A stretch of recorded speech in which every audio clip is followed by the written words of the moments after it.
Welcome to Whispers of Wisdom. Today, we journey into one of history's greatest legends, the rise and fall of Troy. A tale of heroes, gods, love, and destiny. Let's begin. Long before the clash of swords on the plains of Troy, the seeds of war were planted in the heavens themselves. King Priam ruled Troy with wisdom and pride, his city thriving behind towering walls said to be built by gods. Its streets bustled with merchants, soldiers, and scholars, all unaware that fate had already begun weaving a darker future.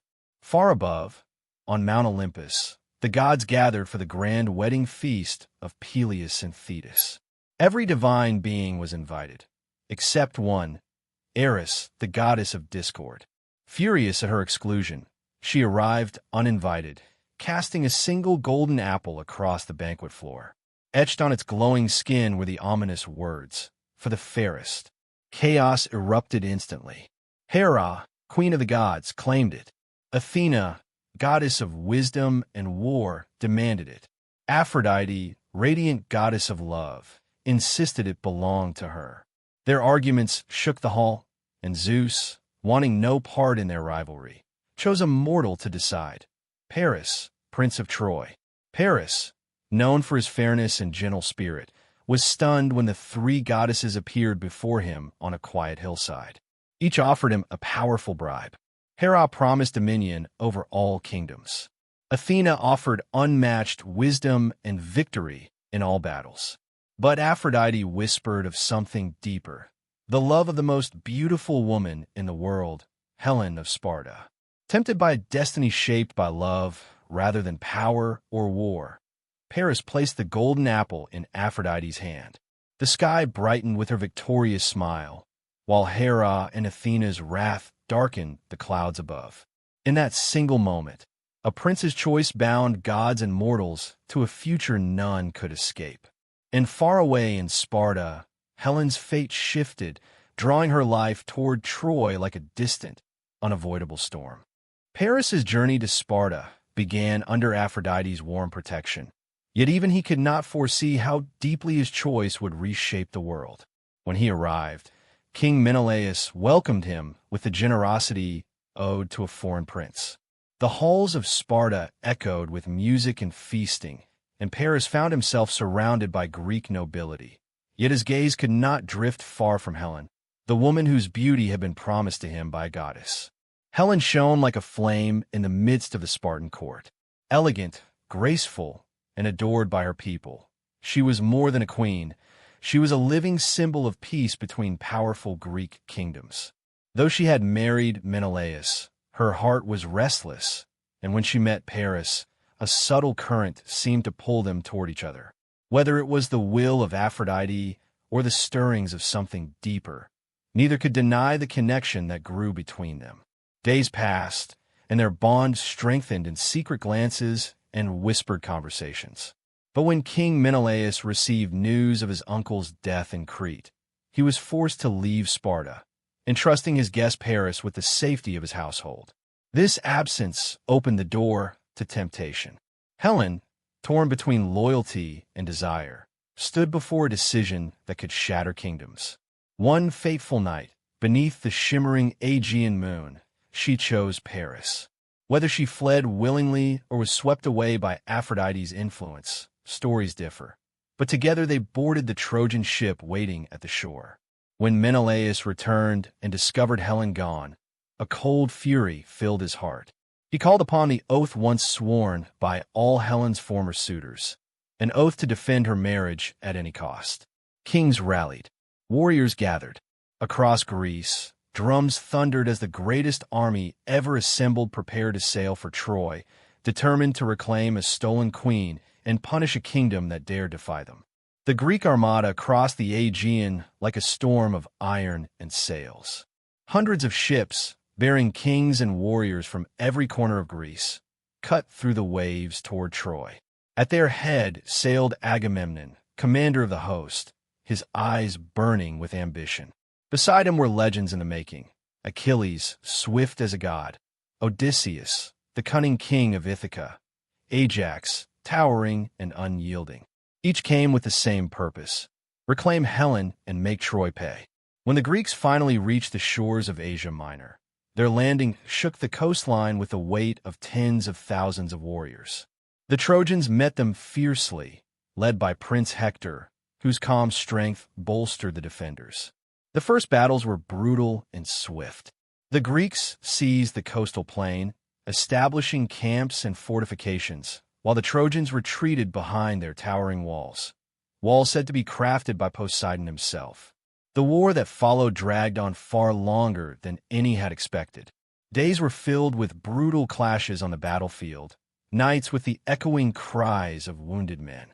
The Greeks attempted assaults, but Troy's defenses held strong. Hector's leadership, combined with the courage of Trojan soldiers, made each Greek advance costly.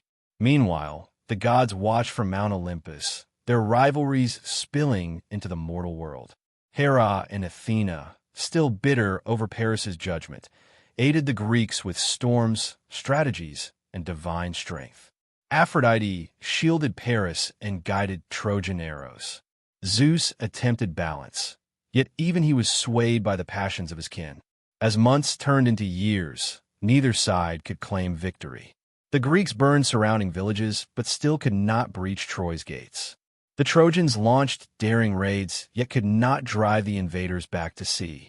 Exhaustion spread through both armies, but the fire of vengeance kept the war alive.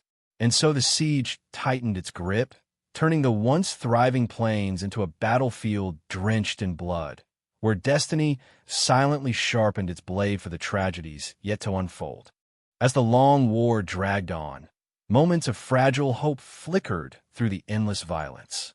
One such moment came when the Greeks and Trojans agreed to settle the conflict with a duel between Paris and Menelaus. Before the watching armies, Paris stepped forward, but his confidence faltered when faced with Menelaus, the enraged husband seeking justice. Their weapons clashed with a fury that echoed across the plains. Menelaus soon overpowered Paris, dragging him by the helmet toward death, but in the final instant, Aphrodite shrouded Paris in mist and spirited him back to Troy. The duel, meant to end the war, dissolved into further bitterness. Tensions rose as the war's brutality deepened. Another duel followed, this time between Hector and Ajax the Great.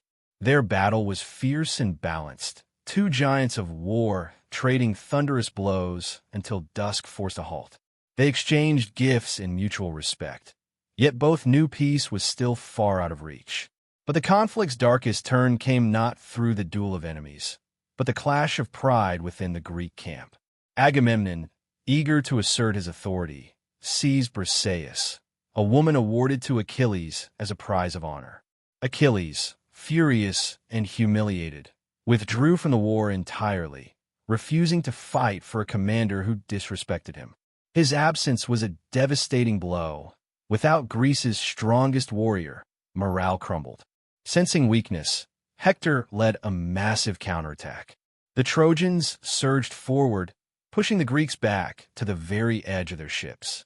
Fire threatened the hulls of their vessels. Despair filled the air.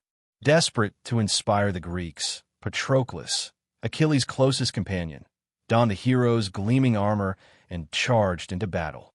For a moment, hope returned. But Hector, thinking he faced Achilles himself, met Patroclus in combat and struck him down.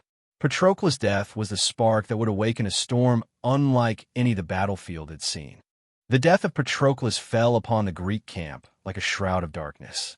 When the news reached Achilles, he stood frozen, as if the world had suddenly stopped breathing.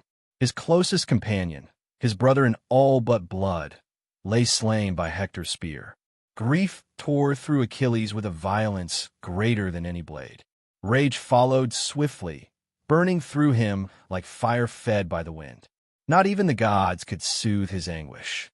For days he refused food and rest, mourning beside Patroclus' lifeless body. When Thetis, his divine mother, came to comfort him, Achilles vowed that nothing would stand between him and Hector, not even fate. Thetis brought him new armor forged by Hephaestus himself, its surface shining like captured lightning.